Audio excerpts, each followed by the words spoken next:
जय हिंद सभी भाइयों को मेरा तरफ से प्यार भरा नमस्कार। मैं लाया हूँ आज टॉप 25 क्वेश्चन आपके लिए। ठीक है, इसमें से ऐसे क्वेश्चन है जो बारीक बारीक क्वेश्चन आपके पेपर में बनते हैं, जो कि बिल्कुल ऊपर से हैं सारे। ठीक है, तो देखते हैं इन 25 में आपके कितने सही होते हैं और कितने आपको याद थे। ज़रूर आप लास्ट में मेरे को कमेंट करके बताना। ठीक है, तो पहला क्वेश्चन मैं स्टार्ट करूँगा। अच्छा लगे तो वीडियो को लाइक करके ज़रूर जाना। देखो, पहला क्वेश्चन हमें कह रहा है हिंदी में कितने लिंगों का उपयोग होता है। जैसे संस्कृत में कितने होते हैं, तो आप कहोगे संस्कृत में 3 होते हैं। ठीक है, पर हिंदी में सिर्फ 2 ही होते हैं, यानी स्त्रीलिंग और पुल्लिंग। और संस्कृत में एक और होता है, उसे उसका नाम होता है नपुंसकलिंग। ठीक है, ये आपको ध्यान रखना है। तो अपना उत्तर यहाँ से बी हो जाता है। फिर देखो अगला क्वेश्चन, क्वेश्चन नंबर 2 आपके सामने आया है। देखो, अधोलिखित में एक पर्यायवाची युग्म सही नहीं है, यानी इसमें से एक गलत है। क्वेश्चन नंबर 2 में एक गलत है, कौन सा गलत है आपको ये बताना है। ठीक है, तो आप इसमें कहोगे ऑप्शन नंबर सी आपका इसमें गलत हो जाएगा। क्या हो जाएगा? सी। ठीक है, फिर चलो अगला क्वेश्चन पे। इनमें से कौन सा पुल्लिंग शब्द के प्रत्यय लगाने से बना है, यानी जो पुल्लिंग शब्द है उसमें प्रत्यय लगाने से बना है, इनमें से कौन सा है वो बताना है। ठीक है, तो आप कहोगे बेंडा। बेंडा यानी ऑप्शन नंबर सी हो जाए। इसमें क्या है? प्रत्यय लगाने से बना है ये। ठीक है, पुल्लिंग शब्द। ठीक, फिर अगला क्वेश्चन देखो, क्वेश्चन नंबर 4 ये आपके सामने आया है। देखो, पूछ रहा है कितने वचन होते हैं। तो कितने होते हैं? 2, 3, 5 या 2 फिर या 4। तो आप कहोगे ऑप्शन नंबर सी 3 हो जाएंगे, सॉरी 2 हो जाएंगे। कितने हो जाएंगे? 2 हो जाएंगे। फिर देखो अगला क्वेश्चन आपके सामने आया है। देखो, क्वेश्चन नंबर 5 हमें बोल रहा है निम्नलिखित शब्दों में एक वचन। प्राण, दर्शन, ओट या तेल। तेल हमेशा एक वचन होता है। ठीक है, ऑप्शन नंबर डी हो जाएगा यहाँ पर, तेल एक वचन हो जाएगा। फिर आता है क्वेश्चन नंबर 6, किसका प्रयोग सदैव एक वचन के लिए होता है। ठीक है, जैसे नदी, नदियों, प्रत्येक, साधु, घर। सदैव एक वचन के लिए होता है प्रत्येक। ठीक है, ऑप्शन नंबर बी आपका इसमें बिल्कुल सही हो जाएगा। फिर देखो क्वेश्चन नंबर 7, निम्न में से सर्वनाम शब्द हैं। ठीक है, पढ़ना, वह, घर, गहरा। तो आप क्या कहोगे इसमें? आप सभी बोलोगे option number B. Option number B आपका इसमें बिल्कुल सही हो जाएगा। वह हमेशा कौन सा शब्द है? सर्वनाम। ठीक है, फिर देखो अगला क्वेश्चन, क्वेश्चन नंबर 7 आपके सामने आया है।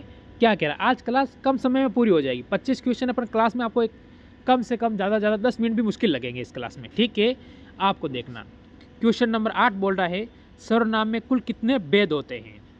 क्योंकि यहाँ से जैसे हॉस्टल वार्डन है, इनमें जो क्या यहाँ से क्वेश्चन पूछे गए थे। ठीक है, जो पेपर देखे थे यहाँ से कुछ क्वेश्चन देखने को मिले, मैंने सोचा क्यों ना यहाँ से आपके अंदर भी देखने को मिल सकते हैं। ठीक है, तो आप कहोगे 6 होते हैं। ठीक है, कितने हो जाए? कुल 6। ऑप्शन नंबर बी आप इसमें बिल्कुल सही बताओगे।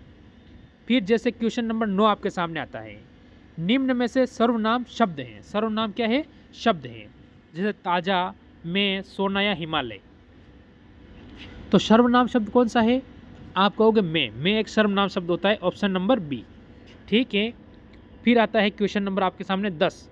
ठीक है, 10 नंबर क्वेश्चन क्या कह रहा है देखिए। देखो, क्वेश्चन नंबर 10 हमें बोल रहा है कि उसने पत्र लिखा, रेखांकित शब्द का सर्वनाम भेद क्या होगा।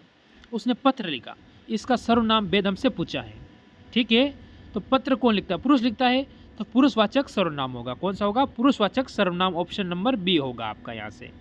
ठीक है, जैसे कि अगला क्वेश्चन आया आपके पास, क्वेश्चन नंबर 11, जिस विकारी शब्द में संज्ञा की व्याप्ति मर्यादित होती है उसे कहते हैं।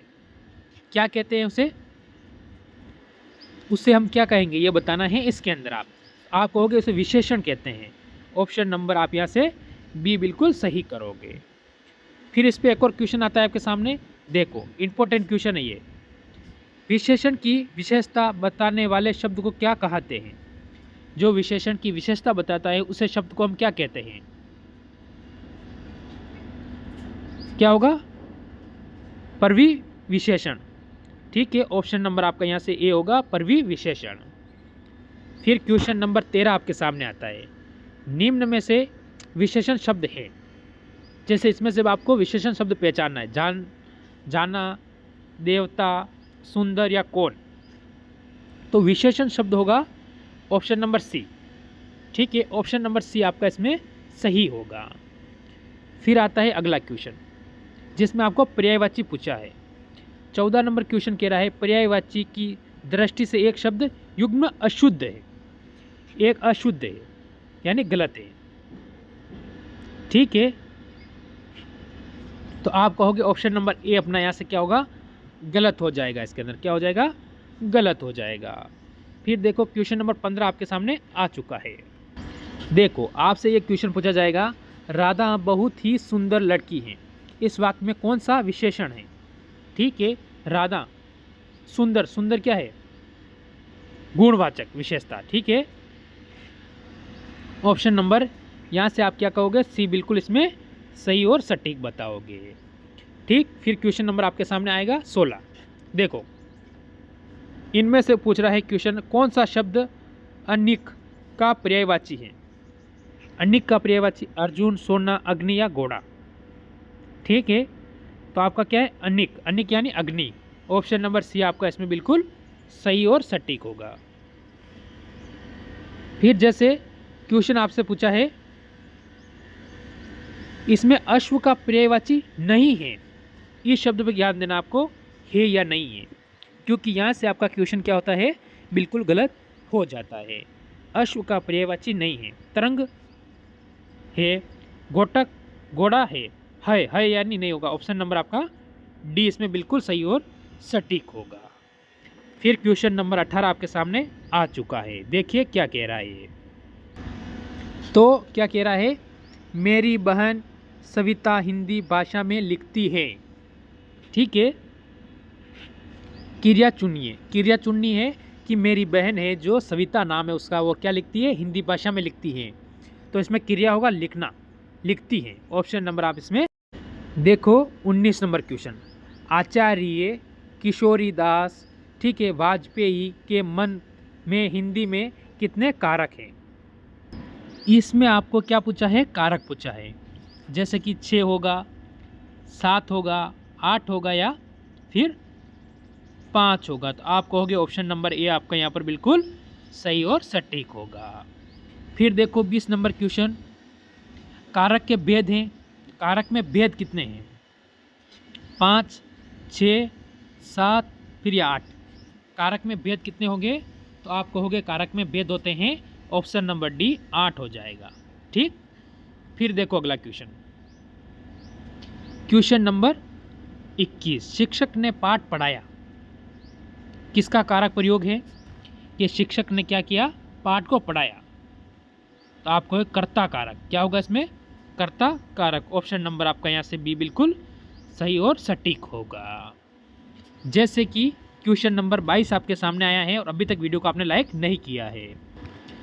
निम्न में से कर्ता कारक का प्रसंग कौन सा है, इसमें से कौन सा है, तो क्या बताओगे आप, कौन, ने, ठीक है, से या में। ठीक है, ये रहेगा आपका HW। ठीक है, HW रहेगा आज का उत्तर, आप मेरे को कमेंट करोगे इसका। फिर आता है आज का 23वां क्वेश्चन, निम्नलिखित में से कर्ता कारक वाला वाक्य, ठीक है, कौन सा होगा इसमें, छांटिए। ठीक है, छांटना है हमें। तो हम क्या बताएंगे, मोहन को जाना है, शीतल को रोटी खिलाओ, शाम को मत आना।